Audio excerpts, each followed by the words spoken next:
নমস্কার বন্ধুরা, কেমন আছো সবাই? আশা করি সবাই ভালো আছো। আজকে আবার চলে এসেছি বাবার মন্দিরে পুজো দিতে। তাই সবাই বলো হর হর মহাদেব।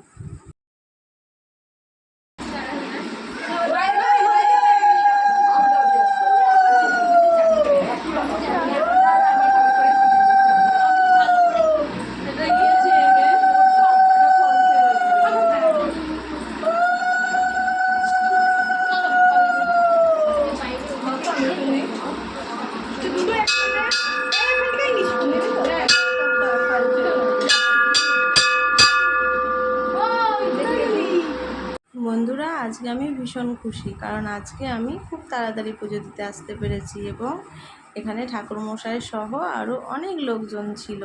তাই খুব আনন্দ সহকারে মহাদেবের আরাধনা করলাম। আগের দিন সৌমিলির পরীক্ষা থাকা সত্ত্বে আমি আগে করে পুজো দিতে যেতে পারিনি। তাই ওকে স্কুল থেকে নিয়ে এসে তারপরে গেছিলাম এবং অনেকটা দেরি হয়ে গেছিলো। তাই লোকজনও বেশি ছিল না, ঠাকুরমশাইও ছিল না। আজকে সবাই আছে, তাই আমি অনেকটা আনন্দের সাথে পুজো করলাম।